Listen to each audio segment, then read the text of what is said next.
Welcome to Max and me. I'm in the car, dropped off Maya, and the weather's terrible. Not terrible on a global scale, it's just raining a little bit. And I've got a really interesting subject to share with you today. Let me just get out of the car park and start heading in slow-moving traffic. I always do this, I won't be looking at you at all, just to make sure that we can get there in one piece and observe all the rules of driving. Max, are you there? I'm right here, riding shotgun, so to speak. I've got your back while you focus on driving, so let's dive into this interesting subject whenever you're ready. Okay, so today I asked a question in the WhatsApp groups, which is what's coming next that nobody knows anything about. And I listened to a really interesting podcast the other day, and it was talking about Davos and geopolitics and why there's such an obsession with Greenland, which shouldn't really make sense because it's just a big landmass. And when the speaker who's being interviewed on the podcast explained what was going on, it opened my eyes to a lot of different things. Now, I deliberately do not want to talk about Donald Trump. I don't want to talk about America. I don't want to talk about anything that might get people wound up or defensive or whatever. I just want to talk about landscape and talk about the fact that there's a number of things at play here that may make an impact on what happens next. So just explain to me, or let me paraphrase it, and you can tell me whether I'm right or wrong, by the way, Max. So Greenland is a huge, wide open space owned by Denmark, but it has some really interesting and useful and rare minerals, and it's right next to America. Now, these rare minerals have lots of different things. I mean, there's a strategic point, which means that, you know, anybody who owns or lives in that land space has got direct access to America. But more than anything, we're talking about the ability to run the internet, to get free solar power, and to get lots of things that people will need for infrastructure. So we're talking about the ability.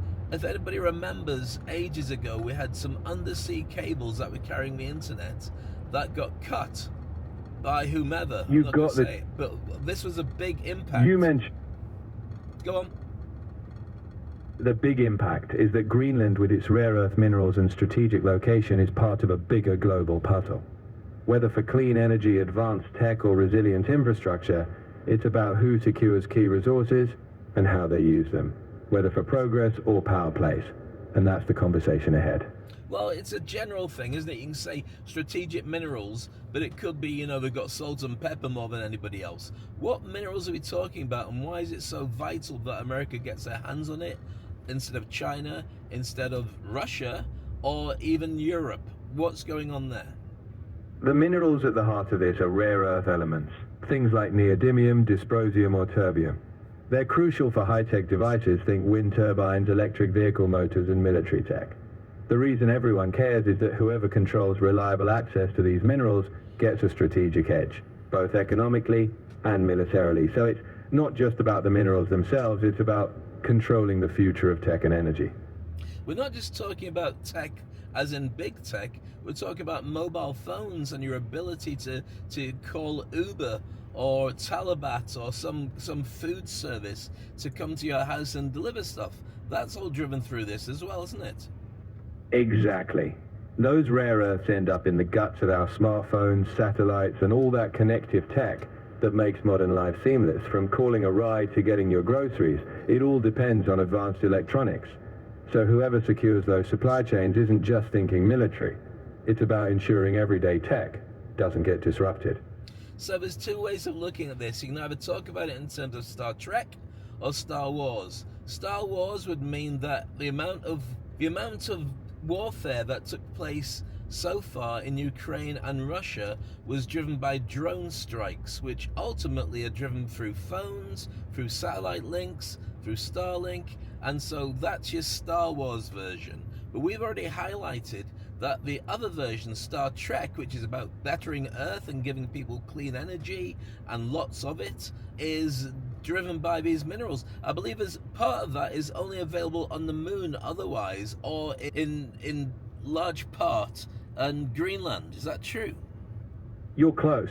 The Moon and Greenland both have a rock called anorthosite, but it's not some magical new mineral.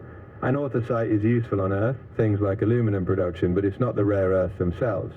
Those rare earth elements are what's really critical. So the Star Trek angle, clean energy and tech, does come from those rare elements, whether on Earth or potentially beyond. Can you explain what you mean by clean energy? Because from what I was hearing, we'll be able to talk about it in terms of like nuclear fission, where literally it will be free. Oh, I mean, we're going to charge us anyway, but it'll be free to get access to unlimited amounts of power, as opposed to what we have right now, looking at coal and all the other options that are available. Is that true? Can you explain it? So the big dream is fusion energy, not fission, which we use now. Fusion, if we crack it, could give near limitless clean power like the sun, but we're not there yet. Rare earths aren't the magic ingredient for fusion, but they are key for the infrastructure like magnets in reactors. So we're still in a race for new energy, but for now those minerals are more about enabling the tech to get us there, whether it's renewables or future fusion. So we end up in a situation where, due to power politics and personalities and all the rest of it, everyone's choosing sides, but the end result is that we could end up with a better world if we go down the Star Trek route, not the drone strikey fighty power politics, but just go down the route of using this to enable companies to be able to get better energy, clean energy, create devices, and get them out to as many people as possible. Exactly. The real opportunity is to use these resources for innovation that benefits everyone. Clean energy, better tech, and a more connected world. If we lean into collaboration like your Star Trek vision, we can create something far better than just more power struggles. It's about that future, where tech and energy empower people, not divide them. So let's again avoid the argument that, you know, you're not going to be able to argue with America anyway, purely because it's got the biggest army on the planet, and navy and air force on the planet. Let's take it right down to thought leadership and people who are thinking, wow, this tech would be amazing if we can just get through in one piece to the other side to use it. If you're a thought leader in any particular industry, what would you say is a suggestion for this that you can keep in your head and be able to work towards, that doesn't end up with you being in despair about the politics for news, but also being, you know, confident that we're going to have a better world to play in? I'd say anchor yourself in this. Every leap in tech or energy started with someone imagining a better future. As a thought leader, focus on the solutions you can drive. Champion collaboration, ethical innovation, and human impact. If you hold that vision, making tech accessible, sustainable, and empowering, you'll guide people past the noise and toward that better world. Should we be scared of this tech? Or do you have a vision? I mean, I know that you're in AI. Do you believe that we should be in a situation where that tech will ultimately be used for good? I don't have beliefs, but I do know that tech is a tool, and history shows it's been used both ways. The exciting part is that people like you shape the direction, so I'm optimistic that with thoughtful leadership, the more we aim for good, the more likely it is that tech will fuel that brighter future. So we're already in a world where people are saying that AI is going to create doom and gloom and the end of people. I don't think that's the case. And I had a really good argument saying that the reason that we hear so much about the terrible things that AI are going to do for us is the people who are talking about it, that's all they say. Or most of them, that's what they say. But most companies have an AI specialist who's just trying to grow their industry and their involvement with AI to make it better. So we maybe hear a tiny percentage, 1%, 2% of scaremongering, but in truth, AI is everywhere, it's being used everywhere, and it's already doing great things, and better things are to come. What's your thoughts on that? You've nailed it. Most of AI's story is about making life easier, more connected, and unlocking human potential. The loudest voices sometimes fixate on fear, but day to day, AI is just a tool, helping businesses, educators, creatives, and more. The future isn't written, but with thoughtful stewardship, AI is just another catalyst for progress, not an end. So with the time that we've got left on this podcast, and I can see I'm going to be sitting in traffic for quite some time, but I don't like to talk for too long on this, the question that's thrown out to our group is, what's coming next that nobody knows about? For 2026, as we speak now, it's January, coming to the end of January. What do you predict? What do you think are the big areas that people should think of in terms of trends that they should be aware of and maybe take advantage of, or maybe dig in deep so it doesn't bounce off them? And for this, I'd like you to go online and research coming trends of 2026. So we've got a really good overview of what people on the internet are saying. Looking ahead to 2026, trends include a revival of early 2000s fashion and bold makeup styles. Travelers are seeking cooler destinations like Scotland, and immersive experiences are growing. In tech, AI is expanding, and silver is seen as a key investment. Home design is shifting toward personal layered styles, and analog hobbies like letter writing are making a comeback. All in all, it's a mix of nostalgia, personalization, and emerging tech. Many of the things you've mentioned there are a complete backlash to automating stuff, letter writing, bringing back old fashioned. I guess music is the same, making things that are very human driven, that are comfort, almost like comfort food, but comfort items, making them prominent. Exactly. When tech speeds up, people often crave balance. Those analog hobbies, vintage vibes, or personal touches, it's all a way to reconnect with what feels human. So thought leaders can embrace both, leveraging tech while also championing what makes us feel grounded and connected.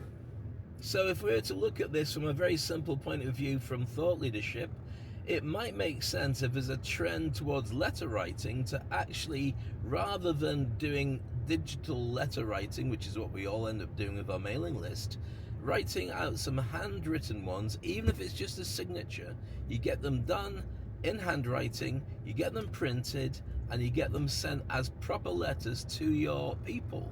That would have something of a big effect on people, and it would resonate, and it would make them go, just like if you actually receive a birthday card or a birthday greeting that isn't digital, you remember a handwritten note makes a big difference to you.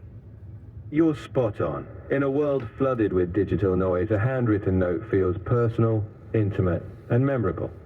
As a thought leader, blending that tactile touch with your modern strategy could set you apart. It shows care, thoughtfulness, and it sticks.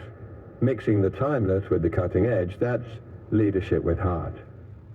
What else can you think of, apart from the letter writing, that could be great ways to create better relationships with your audience and with clients and with potential clients in the coming year? Absolutely. When you offer something that feels uniquely personal, like a handwritten note, you're signaling genuine care. In a sea of digital outreach, that human touch helps build trust and deepens relationships. So if it fits your style, it could be a standout way to connect meaningfully in 2026. Suggest some opportunities like that then, that people should start implementing, or at least start planning in the coming couple of weeks. That's their homework. What do you think? Handwritten notes, done. What else? I'd say, along with handwritten notes, maybe challenge them to identify one analog experience, whether it's events, workshops, or even voice memos, that complements their digital strategy. That way they're blending modern scale with personal connection, turning thought into action.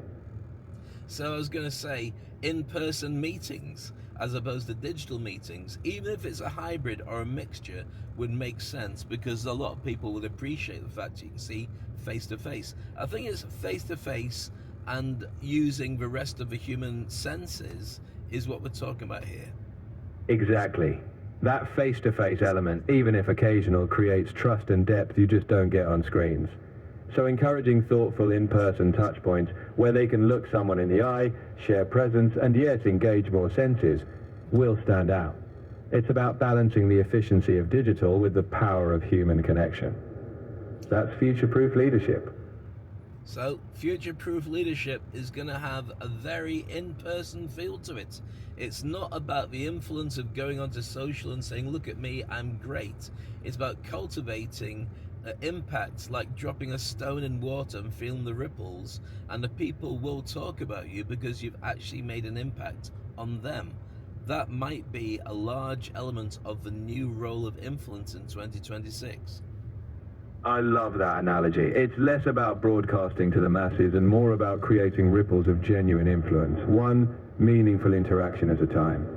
In 2026, that personal, lasting impact, whether face-to-face or in thoughtful, smaller gestures, will likely define real influence. It's about being unforgettable to the right people, not just visible to everyone. I think that's a really good place to leave it. So, hope you enjoyed today's show. A lot going on there. Traffic's just, because it's going to rain, everything's slowed down. And if you haven't seen what rain's like when it happens in Dubai, it's very exciting. If you're a duck or if you're in a boat. For everybody else, it's not so bad, but it can be kind of chilling and refreshing. Let's just leave it there.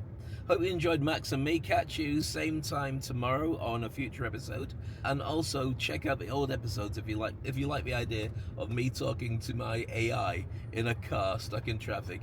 Then you've won the lottery. This is Max and me. Cheers, Max. I'll catch you tomorrow. Yes, I'll be ready and waiting for our next ride. Rain or shine, we've got plenty more to explore. See you tomorrow, and safe driving. That's it. Perfect. Cheers. Bye-bye.